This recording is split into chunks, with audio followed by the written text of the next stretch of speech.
Hillary was 22 years old. She had never walked alone to the mailbox. She had never chosen her own food. She had never touched the lock on her door, because it was on the wrong side. Her father told her it was love. The new neighbor recognized it for what it was, a prison. He had stepped away from the underworld to forget, but when he heard the scream that night, he remembered why he had started. "Don't touch her again." 5 words, spoken calmly, and with those 5 words, a monster woke up to hunt another. The lock turned at exactly 6:47 p.m. Hillary knew the sound the way other women knew their mother's voice, intimately, instinctively, with every nerve ending tuned to its particular metallic scrape. She was already seated at the kitchen table, hands folded in her lap, spine straight, eyes fixed on the plate in front of her. The food had been set out 12 minutes ago. It was getting cold. That would be a problem. The bruise on her left wrist throbbed beneath the sleeve of her sweater. 3 days old now, yellowing at the edges. She had learned over the years to catalog her injuries the way a gardener might track the seasons. This one blooming, that one fading, always another on its way. The front door opened. She did not look up. Heavy footsteps crossed the entryway. The sound of a briefcase being set down. Keys dropped into the ceramic bowl by the door, the one her mother had painted before she died, back when Hillary was still young enough to believe that mothers could protect their daughters from fathers. "The chicken looks dry." His voice was not loud. It never was. Victor Aldridge did not need volume to terrify. He had learned long ago that the quietest words cut deepest, that a whisper could break a bone. "I followed the recipe exactly," Hillary said.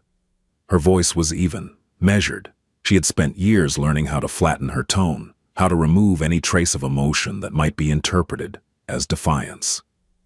"Did I ask for an excuse?" "No." He appeared in her peripheral vision, tall, broad-shouldered, gray creeping into the temples of his dark hair.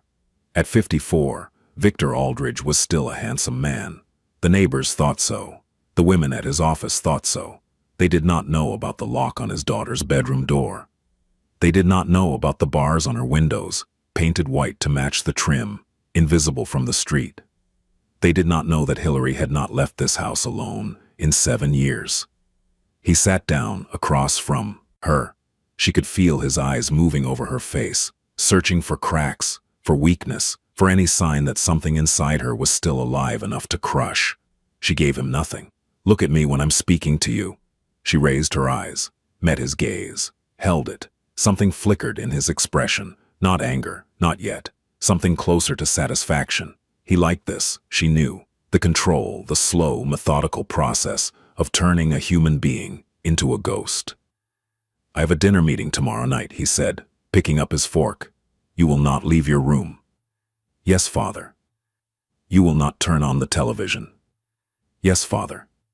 "You will not make any noise." "Yes, Father." He took a bite of the chicken, chewed slowly, swallowed. She watched his throat move, felt her own pulse beating against the bruise on her wrist. "Adequate," he said finally. "Though you should have seared it longer." "I'll remember for next time." He nodded, returned to his meal. The conversation was over. Hillary picked up her own fork and began to eat, her movements mechanical, automatic. She had perfected the art of eating without tasting, of breathing without feeling, of existing without living. It was the only way to survive. Later, after the dishes were washed and put away, after Victor had retreated to his study with his whiskey and his ledgers, Hillary climbed the stairs to her bedroom. She moved quietly. She always moved quietly, her bare feet making no sound on the hardwood floors. The hallway was dark. Her father preferred it that way. Said electricity was expensive. Said she didn't need light to find her own room. The truth was simpler. Darkness was another form of control, another way to keep her disoriented, dependent, afraid. She reached her door, turned the handle, stepped inside. The lock clicked behind her, not from the inside. There was no lock on the inside. The mechanism was external, controlled by a keypad that only her father knew the code to. Every night at 9 p.m., the door sealed itself. Every morning at 7 a.m., it released her. In between, she was a prisoner. Hillary stood in the center of her room and breathed. The space was small but clean, a twin bed with white sheets, A dresser with 3 drawers, a desk she was not allowed to use, no computer, no phone, no connection to the world outside these walls. The window looked out over the backyard, but the bars prevented her from opening it more than 2 inches, just enough air to breathe, never enough to escape. She walked to the window and pressed her forehead against the cool glass. Outside, the neighborhood was settling into evening. She could see lights coming on in other houses, families gathering for dinner, children being called in from play. Normal lives, lived normally, less than 100 feet away. They had no idea. Hillary had stopped hoping for rescue years ago. She had learned that neighbors did not notice what they did not want to see, that bruises could be explained away, that a quiet house was rarely questioned. Her father was respected in this community. A successful accountant, a widower who had dedicated his life to raising his troubled daughter alone. Everyone admired his sacrifice, his patience, his devotion. No one asked why his daughter never left the house. No one asked why she had no friends, no job, no life of her own. No one asked because asking would mean acknowledging that something was wrong, and acknowledging that something was wrong would mean having to do something about it. It was easier to look away. Hillary had stopped blaming them. Blame required energy, and she had learned to conserve every ounce of strength she had. It was the only way to survive. She turned from the window and began her evening routine, changed into her night clothes, brushed her teeth in the small bathroom attached to her room. The door had been removed years ago, after she had tried to lock herself inside. Checked the bars on the window, not because she thought they might have loosened, but because the ritual gave her something to do. Then she lay down on her bed and stared at the ceiling. Sleep would come eventually. It always did. But first, there would be hours of silence. Hours of listening to the house settle, to her father's footsteps below, to the sound of her own heart beating in the darkness. Hours of remembering what it felt like to be free. She had been 15 when her mother died. Cancer, the doctors said. Quick and cruel. 1 month from diagnosis to funeral. Hillary had held her mother's hand at the end, had promised to be strong, had believed that somehow, some way, everything would be okay. She had not known, then, what her father was capable of. The changes had come slowly at first. New rules about curfew. Restrictions on where she could go, who she could see. He was grieving, she told herself. He was scared of losing her too. She tried to be patient, tried to understand, but the rules kept multiplying. The restrictions kept tightening. By the time she realized what was happening, it was too late. She was 16 years old, and she was a prisoner in her own home. She had tried to escape, twice. The first time, she had made it 3 blocks before he found her. The second time, she had almost reached the police station. She did not try a third time. Her father had made certain of that.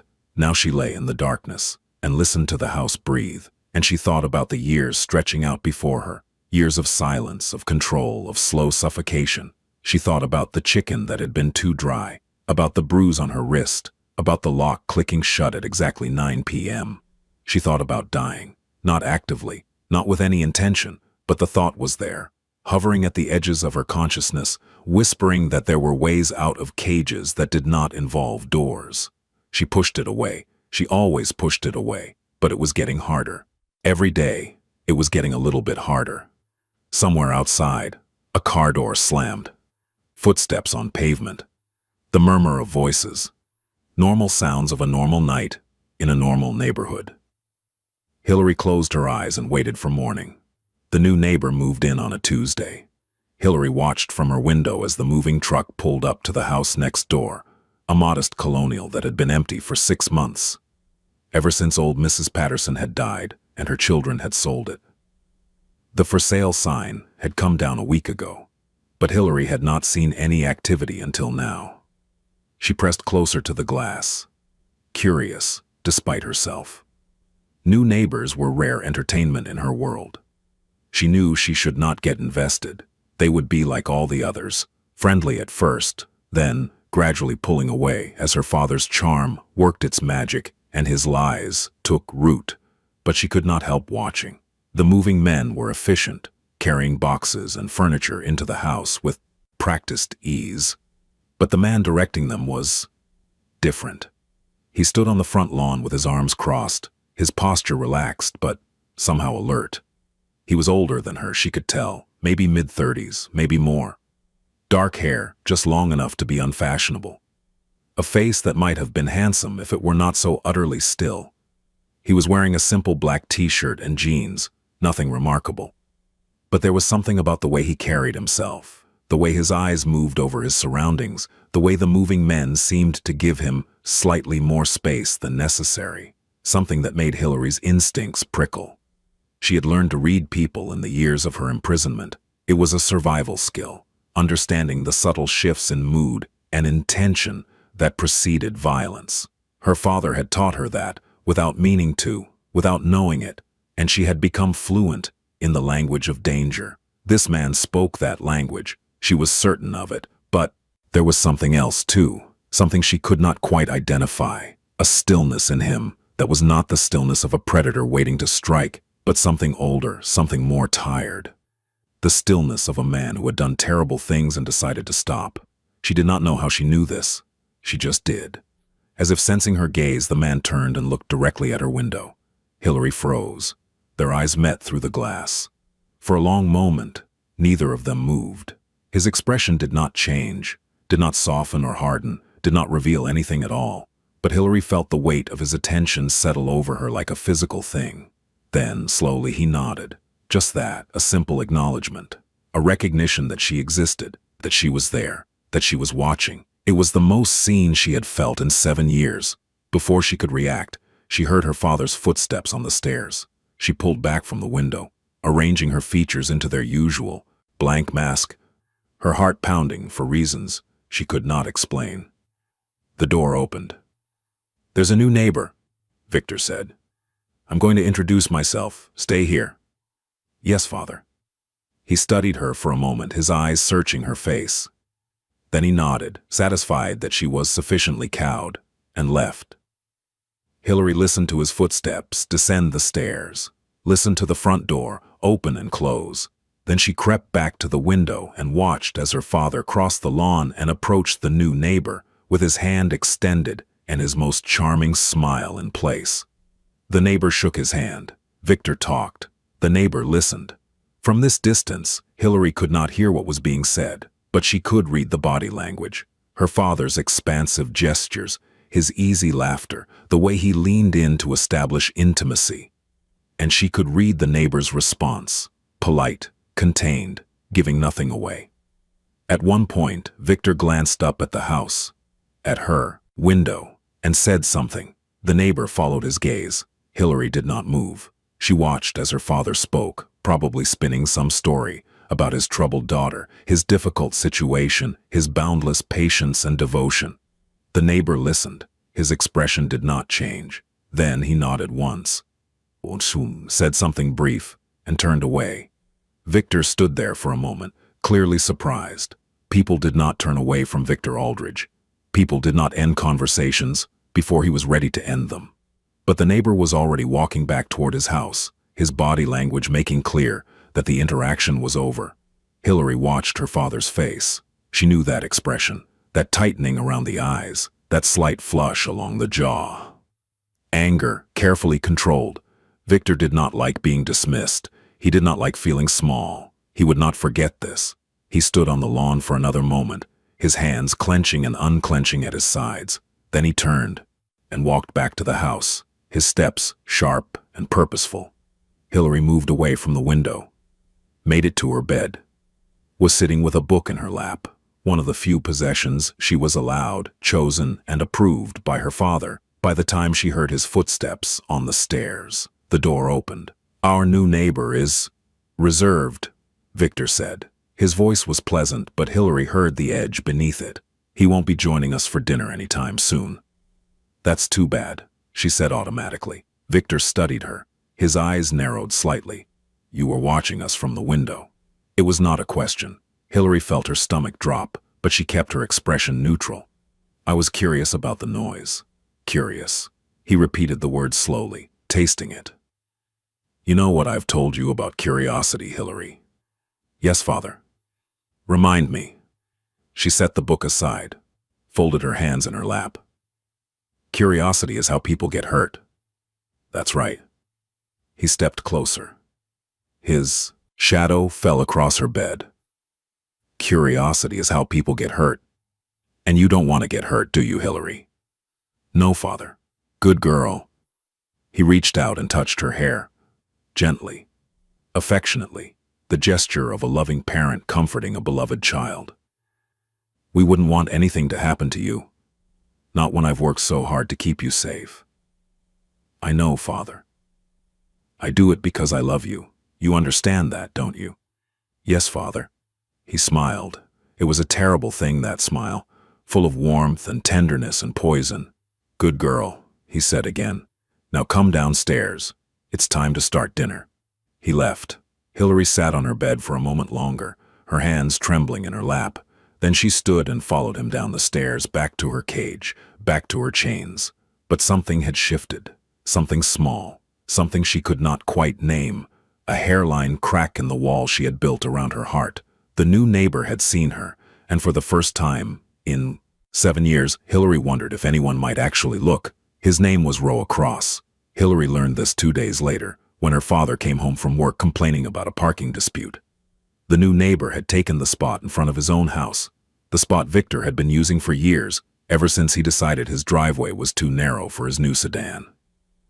The man has no consideration, Victor said over dinner. I explained the situation to him very clearly. Told him I'd been using that spot for years. Do you know what he said? Hillary shook her head. He said, then I suppose it's time for a change. Victor's fork clattered against his plate. Just like that, calm as you please, as if I were the unreasonable one. That's very rude, Hillary said, because it was expected. Roa Cross. Victor pronounced the name like a curse. That's his name, Roa Cross. What kind of name is that? Sounds like a character in a bad novel. Hillary said nothing, but inside she repeated the syllables to herself. Roa Cross, a name that sounded like shadows and endings and things half buried in the dark. He's from the city, apparently. Some kind of early retirement, though God knows what he did to afford that house at his age. Victor was still talking, still complaining, but Hillary had stopped listening. Her mind was on the window, on the man who had stood in his front yard and looked at her as if she were real, as if she mattered. Roa Cross. She wondered what he had done before his early retirement. She wondered if it was something bad. She wondered if it was something worse than bad, and she wondered why. Despite everything she knew about dangerous men, she was not afraid of him. The weeks passed. Hillary watched from her window as Roa Cross settled into his new home. He kept strange hours, leaving early in the morning, returning late at night, sometimes not appearing for days at a time. His house had no curtains on the lower windows, and she could see him moving through the rooms, always alone. He did not have visitors. He did not host parties. He did not mow his lawn on Sunday mornings like the other men on the street. Instead, he seemed to exist in his own separate reality, touching the neighborhood without ever quite belonging to it. Just like her. Sometimes, when she was at the window, he would be in his yard or walking to his car. And sometimes, not always, but often enough to feel like a pattern, he would look up at her. That same steady gaze, that same small nod. Hillary never nodded back. She was not brave enough for that, but she did not look away either. It was the closest thing to rebellion she had allowed herself in years. Her father noticed the interest. Of course he did. Victor noticed everything. You've been spending a lot of time at that window, he observed one evening. I like watching the birds, Hillary said. It was not entirely a lie. There was a cardinal that nested in the oak tree between Surwa, the two properties, and she had grown fond of its daily visits. Victor studied her. His eyes were cold, calculating. She could see him weighing her response, looking for deception. The birds, he repeated. Yes, and nothing else. Nothing else. He held her gaze for a long moment. Then he nodded slowly. Good, because I would hate to think you were developing distractions. I'm not. Good. He stood and walked to the window, looking out at the darkening street, at the house next door, at the light burning in Roa Cross's kitchen. I don't like him. There's something off about him, something dangerous. Hillary said nothing. Stay away from him, Hillary. Do you understand? Yes, Father. I mean it. If I find out you've been communicating with him, if I find out you've so much as waved at him through that window, there will be consequences. Do you understand? Yes, Father. He turned back to face her. His expression was calm, controlled, but she could see the violence simmering beneath the surface. The promise of pain. I'm only trying to protect you, he said. You know that, don't you? The world is full of dangerous people. Men who would take advantage of a sweet girl like you. I'm the only one who truly has your best interests at heart. I know, Father. I love you, Hillary. I love you too, Father. The words came automatically, mechanical, empty of meaning. She had learned long ago that it was easier to say them than to fight, easier to lie than to resist. Victor smiled, satisfied. He crossed the room and kissed her forehead, his lips dry and cold against her skin. That's my girl, he said. Now go to bed. You have a long day tomorrow. She climbed the stairs to her room, heard the lock click behind her, stood in the darkness and breathed. Through the window, she could see Roa Cross's house. The kitchen light was still on. As she watched, a figure passed by the window, just a silhouette there and gone, and she felt something loosen in her chest. He was there. She did not know why that mattered. She did not know why the simple fact of his existence, his proximity, his continued presence felt like oxygen to a drowning woman. But it did. For the first time in years, she did not feel entirely alone. Roa Cross did not believe in coincidences. He had spent too many years in a world where nothing happened by accident, where every chance meeting was a trap and every friendly overture was a threat. That world was behind him now, or so he kept telling himself. But the habits remained, the vigilance, the suspicion, the bone-deep certainty that something was always wrong. When he bought the house on Maple Street, he had been looking for peace, a quiet place to disappear, to let the years wash away the blood on his hands, to become the kind of man who mowed his lawn and waved to neighbors and died in his sleep at 85. But peace, he was learning, was hard to find. The neighborhood was exactly what he had expected. Neat houses, manicured lawns, children playing in the streets, normal people living normal lives, the kind of people he had spent 20 years protecting and exploiting and occasionally destroying. The kind of people who had no idea that monsters walked among them. He had been here for 3 weeks when he first noticed the girl. She was at the window of the house next door, her face pale against the glass, just standing there. Watching, not moving, not smiling, just existing. There was something about her that caught his attention, something in the stillness of her posture, the careful blankness of her expression. He had seen that look before, on the faces of women who had learned that visibility was dangerous, that presence invited punishment. He had seen that look on the faces of people who were trapped. His neighbor, the man who had introduced himself as Victor Aldridge with a smile that didn't reach his eyes, had mentioned a daughter. Troubled, he had said, with the performative weariness of a long-suffering parent. She has issues, mental health problems. I've had to make sacrifices to care for her. Roa had nodded politely and said nothing. He did not trust men who spoke about their children's struggles with strangers. He did not trust men who smiled that way.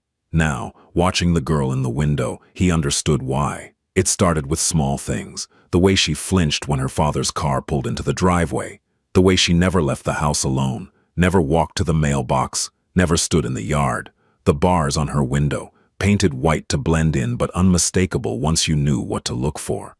Roa noticed everything. It was what he had been trained to do. Years of running the Blackhand family's operations had honed his instincts to a razor's edge. He could read a room in seconds, identify threats before they materialized, sense lies the way other men sensed rain. And everything about Victor Aldridge screamed liar. He watched, listened, paid attention. The girl, Hillary, her name was Hillary, had been removed from school at 16 after her mother's death. Homeschooled, the neighbors said, though no one had ever seen a tutor come or go. She did not have friends, did not have visitors, did not exist in any of the ways that young women were supposed to exist. Her father spoke about her with the rehearsed concern of a man used to lying. He mentioned her mental health issues to anyone who would listen, painting a picture of a fragile, unstable daughter who required constant supervision. The neighbors nodded sympathetically and never thought to question why the supervision looked so much like imprisonment. Roa thought about it. He thought about it constantly. He thought about the bars on her window, the lock on her door. He had noticed the keypad one evening when Victor left the house in a hurry and forgot to close the blinds. He thought about the way she moved, the careful way she held herself, the defensive posture of a woman who expected pain. He thought about what he wanted to do to Victor Aldridge. The thoughts were vivid and detailed and brought him a satisfaction that he knew was dangerous. He was supposed to be done with this. He was supposed to be retired. But every time he saw Hillary at the window, every time he noticed a new bruise or a fresh flinch, the old instincts roared back to life. He was not a hero. He had never been a hero. He had been a fixer, an enforcer, a man who solved problems with violence and made other problems disappear. The world he had come from did not have heroes, only predators of different stripes, fighting over territory and power. But he remembered his sister. He remembered what had happened to her, what had been done to her, how he had been too young and too weak to stop it. He remembered the promise he had made to himself, the night he buried her, that he would never stand by while someone was being destroyed. He had broken that promise many times. He had stood by while innocent people suffered, had allowed terrible things to happen because it served his interests, had chosen power over principle again and again. But not this time. This time he would do something different. This time he would be someone different. He just had to figure out how. The opportunity came in early November. Roa was returning from a late run, one of the habits he had kept from his old life, the ritual of pushing his body until his mind went quiet. When he heard it, shouting. It was coming from the Aldridge house. Victor's voice, raised in anger, loud enough to carry through the walls and into the cold night air. Roa stopped at the edge of his driveway, listened. Told you not to touch my things. How many times do I have to explain this to you? How many times? A crash. The sound of something breaking. Then silence. Roa stood perfectly still, his breath fogging in the darkness. He counted the seconds. 1, 2, 3, nothing. He should go inside. He should mind his own business. He should remember that he was retired, that this was not his problem, that getting involved would only lead to complications. But he was already moving. Not toward the house. Not yet. That would be too obvious, too confrontational. Instead, he walked to the fence that separated their properties, positioned himself in the shadow of a large oak tree, and waited. The light in Hillary's room was on. He could see it glowing behind the barred window, a small rectangle of yellow against the dark face of the house. As he watched, a shadow moved across it. Then another. The shadow was shaped like a man. Roa's hands curled into fists at his sides. The old instincts were screaming now, demanding action, demanding violence. He forced himself to breathe, to wait. The light went out. For a long moment, there was nothing, just darkness and silence and the pounding of his own heart. Then the back door opened, and Victor Aldridge stepped onto the porch. He was carrying a glass of whiskey. His shirt was untucked, his hair disheveled. In the faint light from the kitchen, Roa could see the flush of anger on his face, the satisfaction in his eyes, the satisfaction of a man who had just exerted control. Victor walked to the edge of the porch and stood there, looking out at the night. He took a long sip of his drink, rolled his shoulders, as if releasing tension. He did not see Roa in the shadows. He did not see anything but his own reflection in the glass, his own power, his own sick pleasure.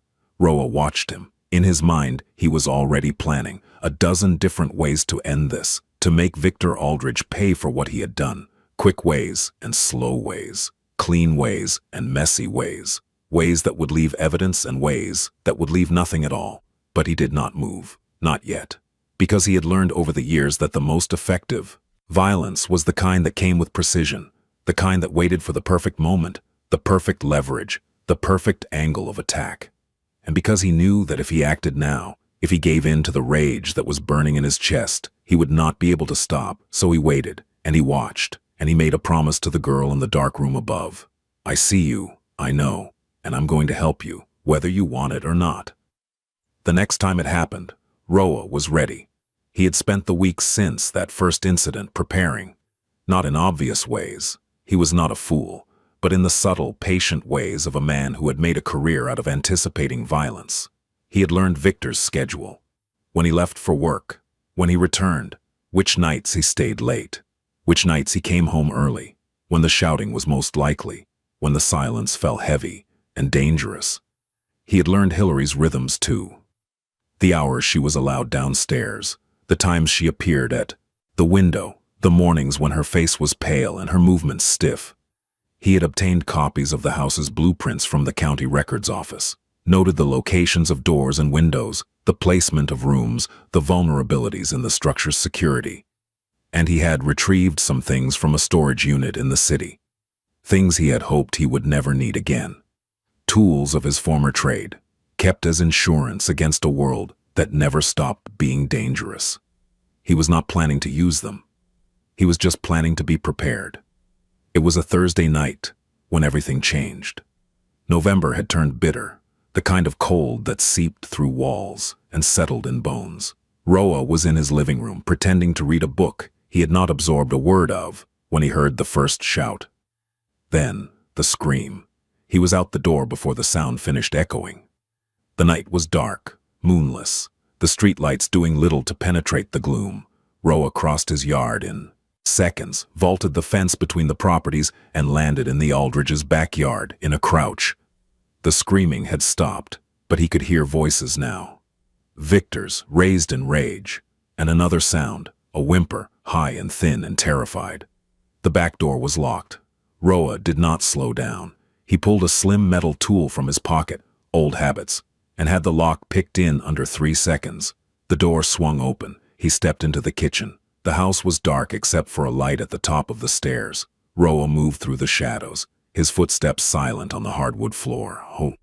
He had done this 1,000 times before, in 1,000 different houses. The muscle memory was still there, waiting. He reached the bottom of the stairs, looked up. Victor Aldridge was standing in the hallway above, his back to Roa, his attention focused on something in front of him. His body was rigid with anger, his hands clenched at his sides. And on the floor in front of him, pressed against the wall, was Hillary. She was curled into herself, arms wrapped around her head, trying to make herself small. There was blood on her face, a split lip maybe, or a cut above her eye, and her whole body was shaking. Victor was speaking. His voice was low now, controlled, the quiet fury that Roa had learned to recognize as the most dangerous kind. Think you can disobey me, after everything I've done for you, after everything I've sacrificed? Hillary did not respond. She just stayed curled on the floor, trembling. Look at me when I'm speaking to you. She did not move. I said. Victor reached down and grabbed her arm, hauling her up. Look at me. Roa climbed the stairs. He moved without hurry, without sound. Each step was measured, deliberate. He had learned long ago that the most terrifying approach was the calm one, the one that said, I am not rushing because I do not need to, because the outcome is already decided. Victor did not hear him until he was 3 steps away. Then he turned. His face went through several expressions in rapid succession: confusion, recognition, anger, fear. The fear was the most satisfying. It flickered across his features like lightning, there and gone, replaced by defensive bluster. What the hell are you doing in my house? Roa stopped. He looked at Victor Aldridge, at the flush of rage on his cheeks, the spittle at the corners of his mouth, the hand still gripping Hillary's arm, hard enough to leave marks. Then he looked at Hillary. She was staring at him with wide eyes, her face pale, beneath the blood. She looked terrified. She looked like she had no idea whether he was salvation or just another threat. Roa held her gaze for a moment. Then he turned his attention back to Victor. When he spoke, his voice was soft, calm. The voice of a man who had stood over the bodies of his enemies and felt nothing at all. Let go of her. Victor's grip tightened. Who do you think you are? This is my house. My daughter, you have no right. Let go. Something in Roa's tone made Victor's words die in his throat. The fear was back now, stronger, fighting against the anger for control of his face. I'll call the police, Victor said. I'll have you arrested for breaking and entering, for trespassing, for... Roa moved. It was not fast, not violent. He simply stepped forward and wrapped his hand around Victor's wrist, the one still holding Hillary, and squeezed. Not hard enough to break, just hard enough to make a point. Victor gasped. His fingers loosened involuntarily, and Hillary pulled away, stumbling back against the wall. Roa did not let go of Victor's wrist. "Listen to me very carefully," he said. His voice was still soft, still calm. "I'm only going to say this once." Victor's face was white now. All the bluster had drained out of him, leaving something small and scared behind. The face of a coward confronted with genuine power. "I know what you are," Roa continued. "I know what you've done. To her, for years. I know about the locks and the bars, wabors and the bruises you give her when no one is watching. You don't know anything." Roa squeezed harder. Victor whimpered. "I know," Roa said, "because I've spent the last 2 months watching you, learning your patterns, documenting your crimes, and if I can do that—" He leaned closer, his voice dropping to barely a whisper. "Imagine what else I can do." Victor's breath was coming in short, panicked gasps now. Who are you?" Roa smiled. It was not a kind smile. It was the smile of a man who had buried bodies in shallow graves and slept soundly afterward. "I'm the man who's going to make sure you never hurt her again." He released Victor's wrist. Victor stumbled back, cradling his arm against his chest. "Don't touch her again," Roa said. The words were quiet, almost gentle. "If you do, if you so much as raise your voice to her, I will know, and I will come back, and what happens next will not be a conversation." Victor opened his mouth, closed it, opened it again. "You can't. This is my house. She's my daughter. Not anymore." Roa turned to Hillary. She was still pressed against the wall, her eyes huge in her pale face. She had not moved, had not spoken, had barely seemed to breathe. "Come with me," Roa said. She did not move. "You don't have to," he added. "This isn't an order. It's an offer. You can stay here if that's what you want. I won't force you. But if you want to leave, if you want to be somewhere safe, I'm offering you that." Hillary looked at him, then at her father, then back at him. "I don't—" Her voice was hoarse, barely audible. "I don't know you. No, you don't. How do I know? How do I know you're not worse?" It was a fair question, a smart question. Roa felt a flicker of respect beneath the cold anger that was still burning in his chest.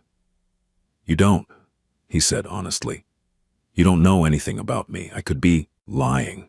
I could be exactly what he says I am, a dangerous man who wants to take advantage of you." Victor made a noise of agreement, starting to regain his courage now that Roa's attention was elsewhere. "That's right. You see what I've been protecting you from? Men like him." "Shut up," Roa said without looking at him. Victor fell silent. "Here's what I can tell you," Roa continued, his eyes still on Hillary. "I'm not going to make you any promises. I'm not going to tell you everything will be okay, or that I'll save you, or that we'll live happily ever after. I don't believe in that kind of thing." He paused. Let the words sink in. "But I can tell you this. If you come with me, you will have a door that locks from the inside. You will have food you choose for yourself. You will have silence when you want it and company when you don't. And no one—" His voice hardened. "No one will ever touch you without your permission again." Hillary stared at him. Behind her, Victor was edging toward the stairs, his eyes calculating, looking for an opportunity. Roa tracked the movement without appearing to. "This is insane," Victor said.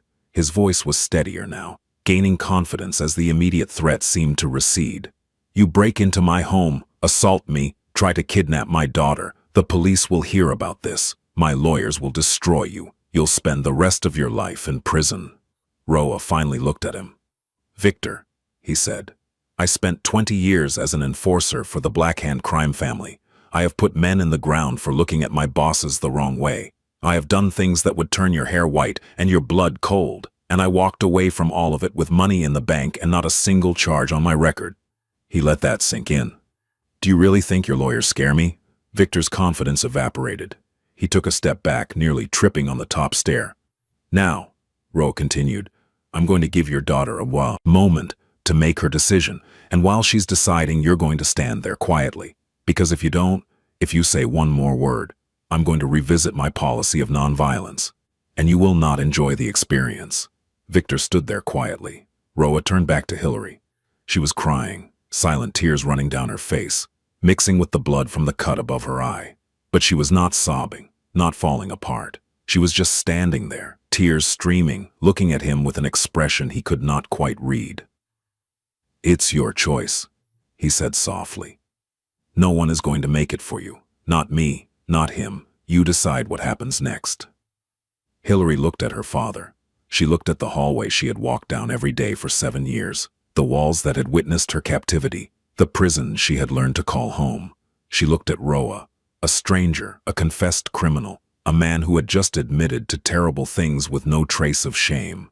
And then she looked at the door, at the end of the hall. The door that led downstairs, through the kitchen, out into the night. The door that, for the first time in years, was not locked. "Okay," she whispered. Roa nodded. He did not smile, did not celebrate, did not make any move that might spook her. He simply stepped aside and gestured toward the stairs. "After you." Hillary walked past him on shaking legs. As she passed her father, Victor reached out, reflexively maybe, or maybe one last attempt at control, and grabbed her wrist. "Hillary, please." She stopped, looked down at his hand on her arm, looked up at his face, and for the first time in 7 years she spoke to him without fear. "Let go." Victor's hand fell away. Hillary continued down the stairs.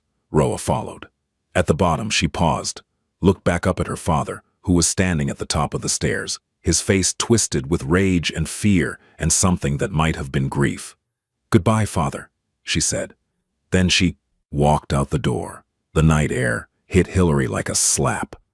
She stood on the back porch of her father's house, her prison, and breathed. Cold November wind, smelling of dead leaves and distant wood smoke. Stars overhead, sharp and clear against the black sky. The sounds of a sleeping neighborhood, a dog barking somewhere, the hum of a distant highway, the rustle of branches in the wind. Normal things, simple things, things she had not experienced in years. Behind her, Roa emerged from the house. He closed the door quietly, then stood beside her, not speaking. They remained like that for a long moment, two strangers in the dark, standing on the edge of something neither of them fully understood. "Where do we go?" Hillary finally asked. "My house," Roa said. "For now, you can stay as long as you need to figure out your next steps. And then, that's up to you." She turned to look at him. In the faint light from the street, his face was all shadows and angles, impossible to read. "Why are you doing this?" It was the question she had been wanting to ask since he appeared in the hallway, since he looked at her father with eyes like winter and said, "Don't touch her again," in a voice that promised death. Roa was quiet for a moment. When he spoke, his voice was thoughtful, distant. "I had a sister once." He did not elaborate. He did not need to. Hillary understood, in the way that only people who had survived certain kinds of darkness could understand. "I'm sorry," she said. "So am I." He shook his head slightly, as if clearing away memories. "Come on, let's get you inside." His house was warm. That was the first thing Hillary noticed when she stepped through the door. Not just temperature warm, though it was that too, after the bitter cold outside, but warm in a different way, comfortable. Lived in, the furniture was simple but good quality. Dark leather couch, wooden coffee table, bookshelves lining one wall. A kitchen she could see through an open doorway, clean and functional. Stairs leading up to a second floor she could not see from here. No bars on the windows, no locks on the doors, or rather, locks that faced the right direction, locks that kept the outside out rather than the inside in. She stood in the entryway and did not know what to do with herself. "The guest room is upstairs," Roa said. "Second door on the left. Bathroom is across the hall. There are towels in the cabinet if you want to shower." Hillary nodded but did not move. "There's food in the kitchen if you're hungry. Help yourself to whatever you want." She still did not move.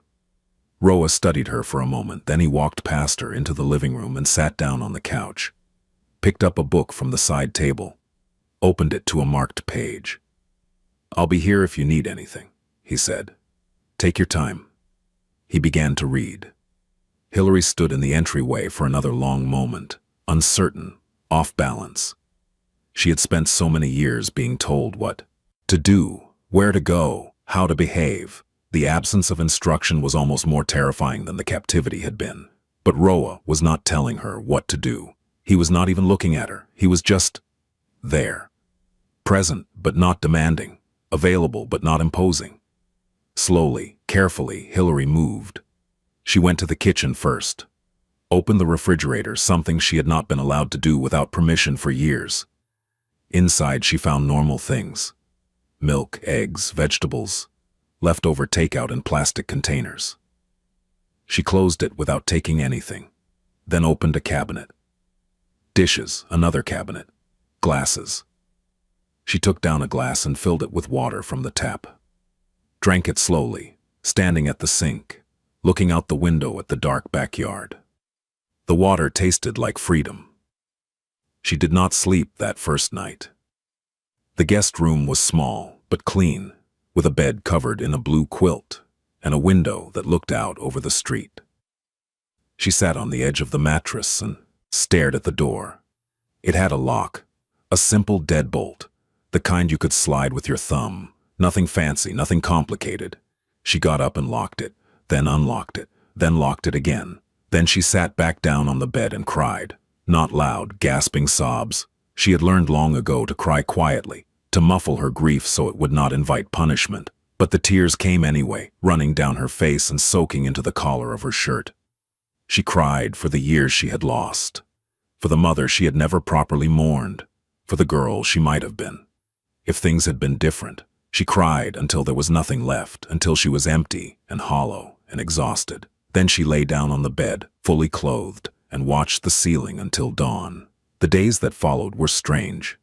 Hillary existed in a kind of limbo, suspended between the life she had left and the life she did not yet know how to build. She moved through Roa's house like a ghost, touching things lightly, afraid to disturb anything, afraid to take up too much space. He gave her room, never pushed, never pressed, never asked questions she was not ready to answer. He cooked meals and left food for her in the refrigerator. He came and went on his own schedule, sometimes gone for hours, sometimes present, but absorbed in his own thoughts. When they did interact, it was brief, practical. There's coffee if you want it.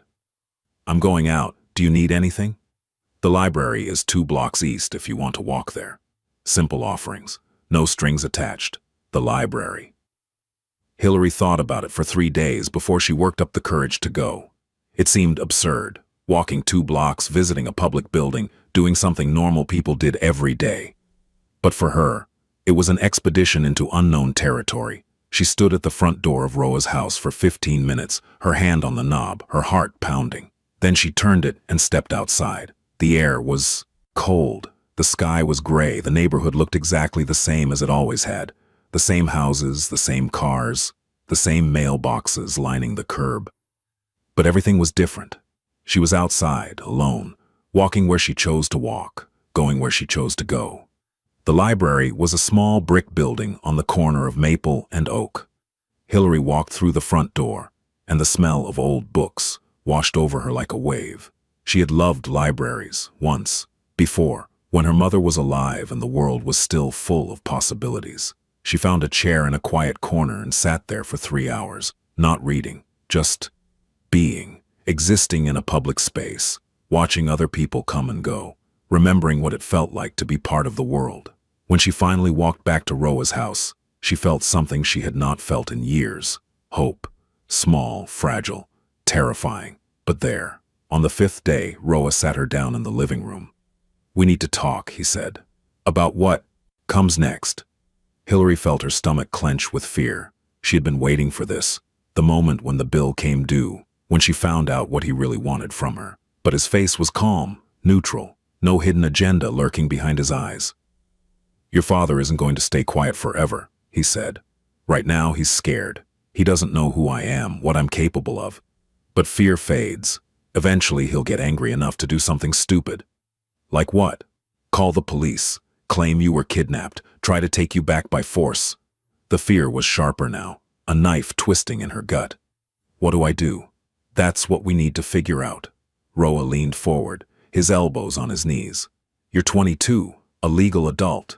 He can't compel you to return, but he could make your life difficult, try to get you declared mentally unfit, file false reports, use his connections to turn people against you. He will, Hillary said quietly. He's good at that, making people believe him. I know, which is why we need to build your case. Document what he did to you, gather evidence, create a paper trail that will protect you if things get legal. How? Photographs of the injuries, for starters. A written statement of what happened, in your own words. Medical records if we can get them. And eventually, maybe... He paused, watching her face. You might want to consider talking to the police. No. The word came out fast, instinctive. No police. Okay, Roa said. Not now. Maybe not ever. That's your choice. They wouldn't believe me anyway. He's respected. He's charming. They'd think I was crazy, just like everyone else does. Maybe, or maybe not, but that's not a decision you have to make today. Roa sat back. For now, let's focus on the basics. Get you a phone, a bank account, things that give you independence, options. Hillary stared at him. Why are you doing all this? I told you I had a sister. No, I mean... She struggled to find the words. All of this, the room, the food, the help, you don't know me. You have no reason to care what happens to me. Roa was quiet for a long moment. I spent 20 years hurting people, he finally said. Some of them deserved it, most of them didn't. I did it because it was my job, because it was what I was good at, because I told myself it didn't matter who got caught in the crossfire. He looked away, toward the window, toward the gray sky outside. But it did matter. It always mattered. And I can't undo any of it. Can't bring back the people I hurt. Can't erase the damage I caused. All I can do is try to be different now. Try to put something good into the world instead of taking things out of it. He looked back at her. You asked me why I'm doing this. That's the reason. Not because you owe me anything. Not because I expect anything in return. Just because it's the right thing to do, and I've spent too many years doing the wrong ones. Hillary did not know what to say. So she said nothing.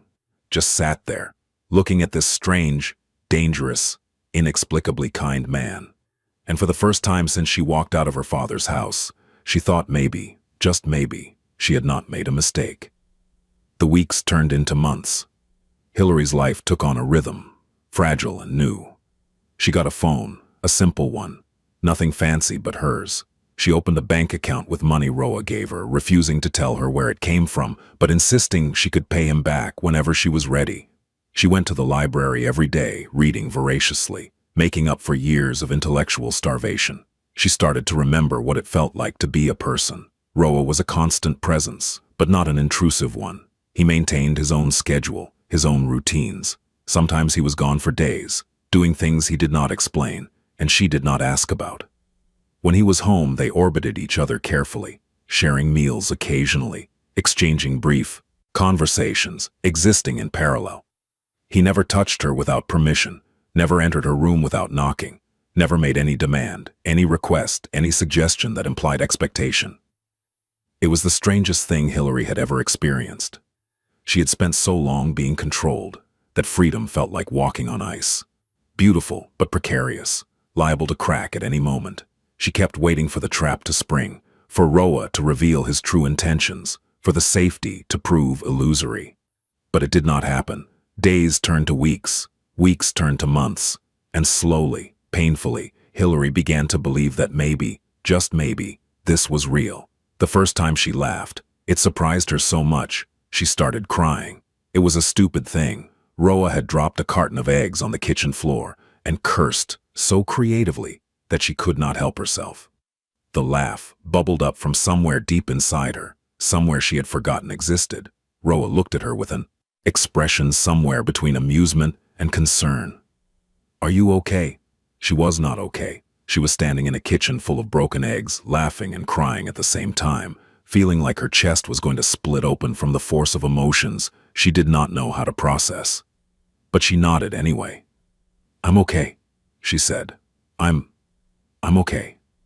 And for the first time in 7 years, she almost believed it. The Mafia came calling in February. Hillary was in the living room reading when she heard the car pull up outside. Heavy engine, expensive sound, not the kind of vehicle that belonged in this neighborhood. Roa was in the kitchen, but he appeared in the doorway before she could call to him. His face was calm, but there was something different in his eyes, a sharpness, an alertness, that she had not seen since the night he had come to her father's house. "Go upstairs," he said quietly. "Lock your door. Don't come out until I come get you." "What is it?" "Old friends." Why? Word was heavy with irony. "Go, now." She went. From her room she could hear voices downstairs, men's voices, deep and rough. Roa's, calm and controlled. She could not make out the words, but she could read the tone. Careful, measured, dangerous. An hour passed. Then the front door opened, closed. The heavy engine started up again, faded into the distance. Footsteps on the stairs. A knock on her door. "It's me," Roa said. Hillary unlocked the door. He was standing in the hallway, looking tired but unhurt. "Who were they?" "People from my old life." He ran a hand through his hair. "They wanted to know why I'm still in the area, why I haven't moved on." "What did you tell them?" "That it's none of their business." Hillary studied his face.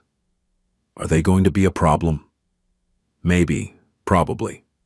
He sighed. I made a lot of enemies over the years. And I made some friends too, the kind of friends who don't like it when you walk away." "What does that mean? For you, for this?" "For me," she did not say, but the question hung in the air between them. Roa met her eyes. "It means things might get complicated, but it doesn't change anything. You're safe here. I'll make sure of it." "How?" He smiled, just slightly. "I may be retired, but I'm not dead. And the people who might want to hurt you know better than to try." Hillary was not sure if that was reassuring or terrifying. Maybe both. More visitors came over the following weeks. Some in expensive cars, some in unmarked vans. Some stayed for hours, some left within minutes. Roa never introduced any of them to Hillary, never explained who they were or what they wanted. But she noticed things, the way they looked at him, with respect, with fear, sometimes with something like affection, the way they deferred to him, even though he had supposedly left that life behind, the way they called him names that were not his name, boss, sir, Mr. Cross. She noticed too the way they looked at her when they caught glimpses of her, curious, calculating, assessing. She did not like it. One night, after another visitor had come and gone, she finally asked him directly, "Who are you, really?" Roa set down the glass of whiskey he had been nursing. "I told you who I was. You told me you were an enforcer. You said you worked for the Blackhand family." She sat down across from him. "But that's not all of it, is it?" He was quiet for a long moment. "No," he finally admitted. "That's not all of it." "Tell me." He studied her face. Whatever he was looking for, he seemed to find it. "I ran the Blackhand family's operations for 15 years, he said. "By the end, I was essentially second in command. When the old boss died, there were some who wanted me to take over." "Why didn't you?" "Because I didn't want to spend the rest of my life surrounded by blood. Because I looked at where I was heading and didn't like what I saw." He picked up his glass again, swirled the amber liquid.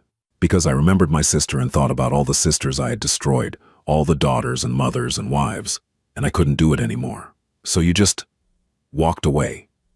"It's not that simple. There were negotiations, arrangements.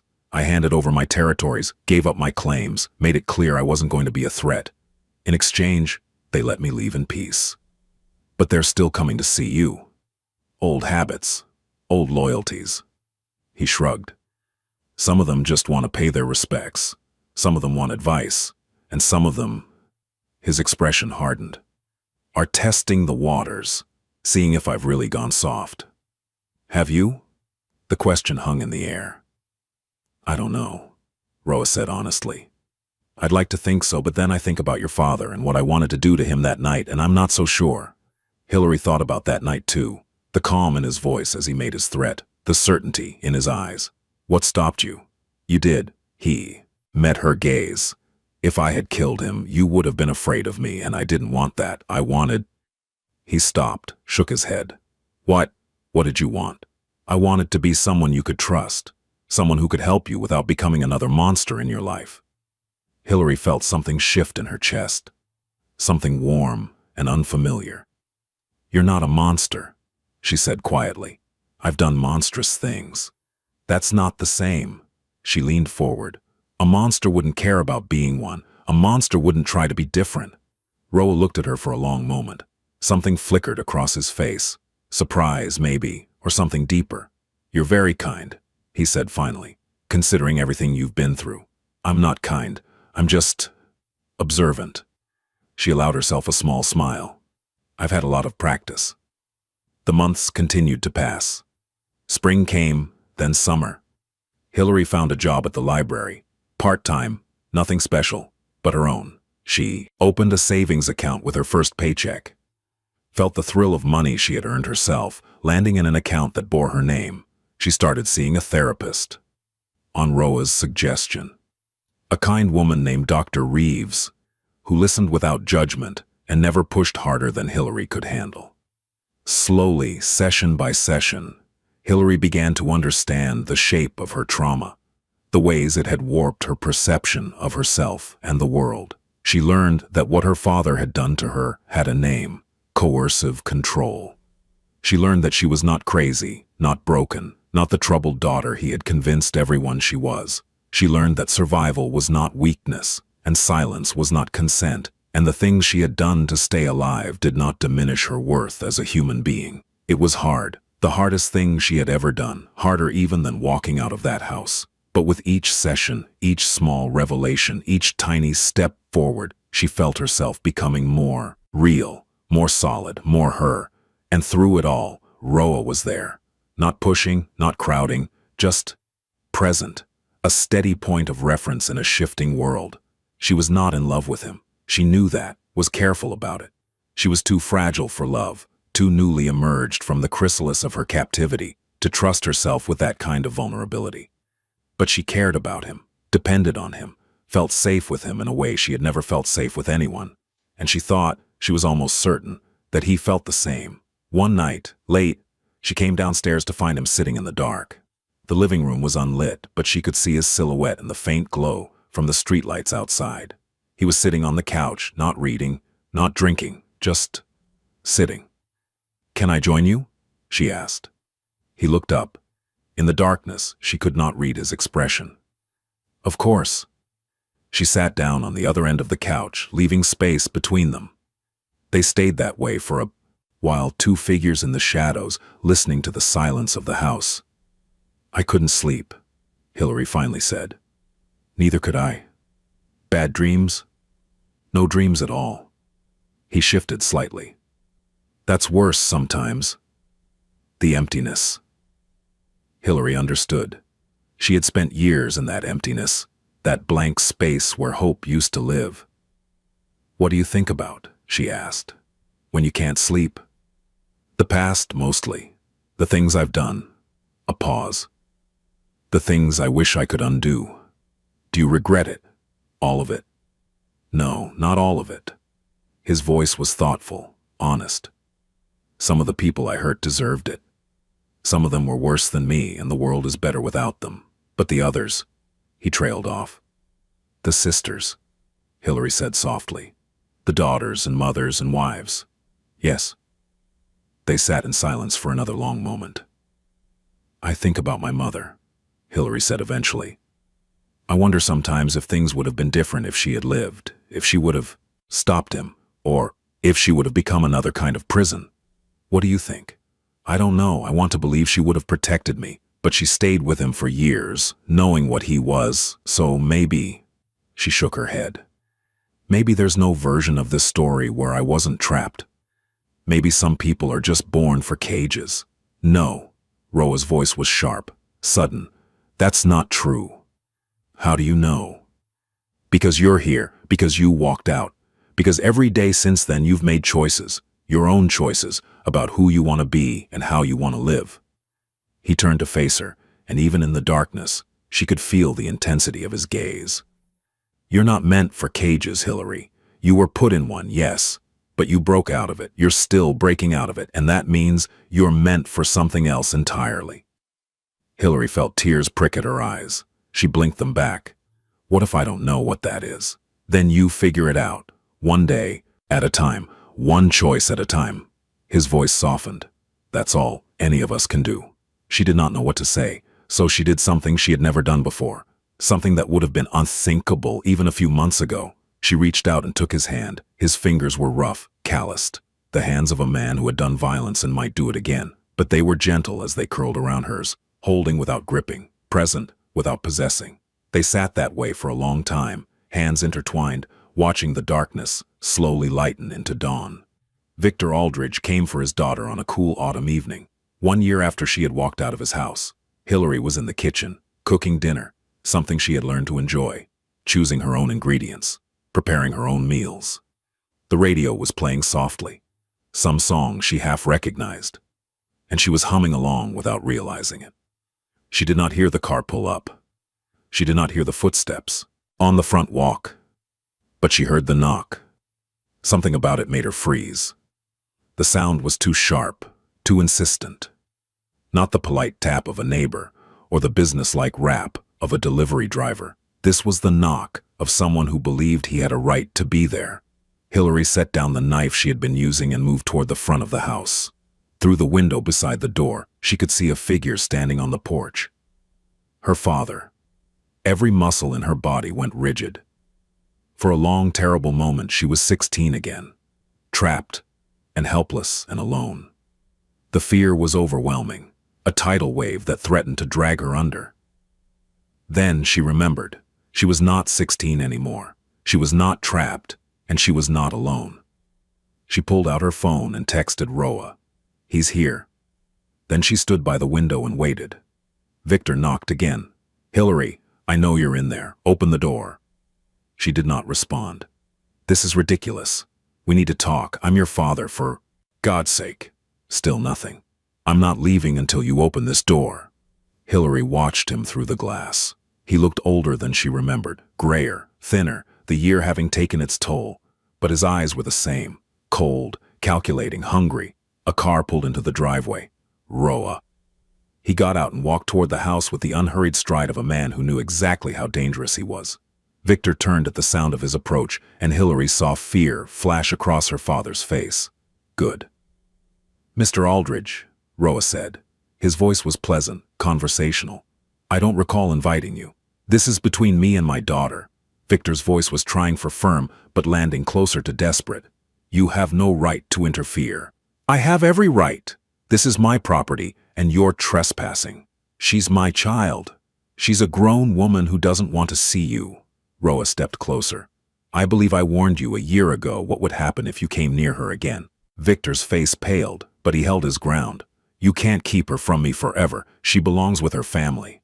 She belongs wherever she chooses to be, and she's chosen not to be with you. Hillary watched the two men face off on the porch. Part of her wanted to stay hidden, to let Roa handle this, to avoid the confrontation entirely. But another part, a stronger part, knew that would be the wrong choice. This was her battle, her father, her past, and she needed to face it herself. She opened the door. Both men turned. Victor's face lit up with triumph. Roa's went carefully blank. Hillary, Victor said, reaching toward her. Thank God. I've been so worried. Don't touch me. Her voice was calm, steady, the voice of a woman who had spent a year learning that she had the right to speak.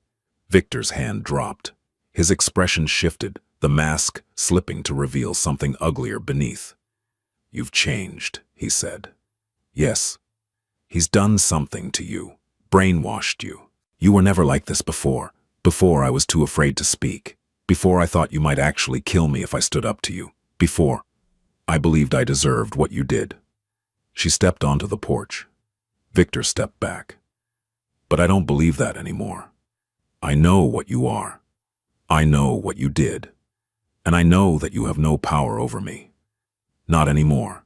Victor's face was reddening, anger overtaking fear. You ungrateful little. After everything I sacrificed, you sacrificed nothing. You took everything. Hillary felt tears prick at her eyes, but refused to let them fall. You took my childhood, my education, my friends, my freedom. You took every part of me that might have become something good, and you locked it away in the dark. I protected you. You imprisoned me. Her voice cracked, but she did not stop. You beat me when I questioned you. You isolated me from everyone who might have helped.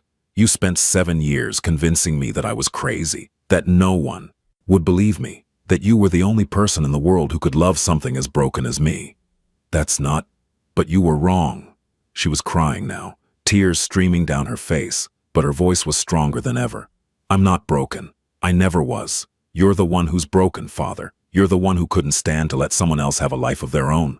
Victor stared at her. His face was a mask of rage, but beneath it Hillary could see something else, something she had never seen before. Fear, not of Roa, not of exposure or consequence. Fear of her. You think this changes anything? His voice was vicious now, all pretense of concerned father abandoned. You think you can just walk away and start over? You're nothing without me, nothing. You'll fall apart. You'll come crawling back. No. Hillary's voice was quiet but final. I won't. She turned to Roa, who had been watching the entire exchange in silence. I want him gone. Roa nodded. He stepped forward, positioning himself between Hillary and her father. His voice was soft, almost gentle, and that made it all the more terrifying. You heard her. Leave. You can't make me. I can, and I will. Roa tilted his head slightly. Would you like me to demonstrate? Victor opened his mouth to respond. Then he looked at Roa's face, really looked for the first time, and saw something there that made the blood drain from his cheeks. Without another word, he turned and walked to his car. The engine started. The headlights came on, and Victor Aldridge drove away, disappearing into the darkness from which he had come. Hillary stood on the porch and watched him go. She waited until the taillights had vanished completely, until the sound of the engine had faded to nothing, until there was only silence and the cold night air and the man standing beside her. Then she took a breath, the deepest breath of her life, and she let it go. A year later, Hillary woke to sunlight streaming through her window, not the barred window of her childhood prison, but the open window of her own apartment, 3 blocks from the library where she now worked full-time. The room was small but neat, decorated with things she had chosen herself. Photographs on the walls, plants on the windowsill, a quilt her grandmother had made before she was born. It was not much, but it was hers. She lay in bed for a moment, feeling the warmth of the sun on her face, listening to the sounds of the city waking up around her, cars on the street, birds in the trees, someone laughing somewhere, a bright, joyful sound that made her smile. Then she got up. Her morning routine was simple: shower, coffee, toast with jam. She ate at her small kitchen table, scrolling through the news on her phone, planning her day. Tonight, she had a dinner meeting with a support group she had helped organize. Other survivors of coercive control, finding their way back to themselves one step at a time.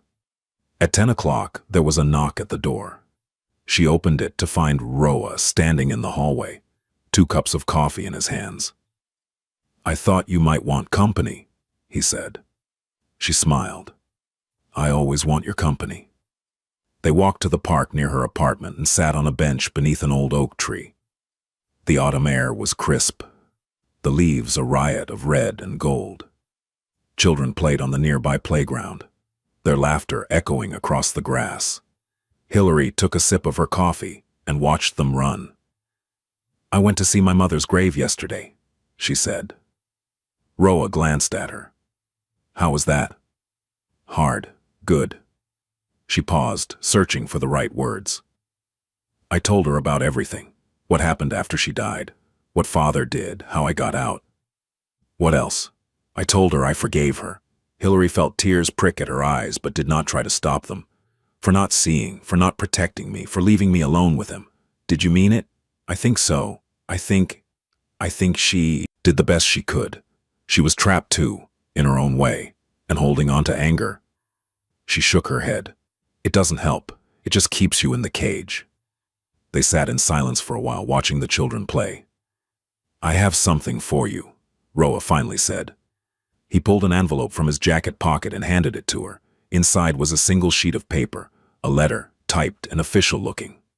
What is this? Your father's confession. He signed it last week. Hillary stared at the paper. Her father's signature, small and cramped, at the bottom of a document that detailed every crime he had committed against her. How did you? He made some bad investments, got into debt with the wrong people, the kind of people who owe me favors. Roa's voice was matter-of-fact. I offered him a choice: sign the confession and leave the state permanently, or deal with the consequences of those debts on his own. And he chose to sign? Self-preservation, his strongest instinct.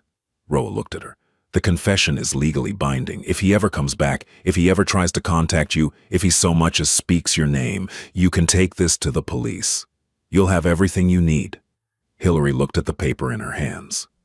A year ago, she had been a prisoner, a ghost, a girl who had forgotten what it felt like to hope. Now she was holding proof of her own reality, evidence that she had not imagined it, validation that she had survived something real, something terrible, something that was not her fault. She folded the paper carefully and slipped it back into the envelope. "Thank you," she said. It was not enough. The words were not big enough to contain everything she felt. The gratitude, the relief, the overwhelming sensation of finally being free. But Roa understood. He always did. "You don't have to thank me," he said. "You did this yourself. All I did was open a door." "No." She turned to face him, taking his hand into hers. "You did more than that. You saw me. When everyone else looked the other way, you saw me, and you believed that I was worth saving. You were always worth saving. You just needed someone to remind you." She leaned forward and kissed him, gently, carefully, the way you touch something precious. When she pulled back, his eyes were soft, surprised, full of something that looked almost like hope. "I love you," she said. "I don't know if I'm ready for everything that means. I don't know if I'll ever be the kind of person who can give you what you deserve. But I love you, and I wanted you to know." Roa looked at her for a long moment. Then he smiled, a real smile, the first she had ever seen from him. "I love you too," he said. "And for the record, you're already more than I deserve." They sat on the bench as the morning light grew stronger around them, hands intertwined, watching the world wake up. There would be challenges ahead. There always were. Old wounds that still needed healing, new fears that would need to be faced, the slow, painful work of building a life from the ashes of destruction.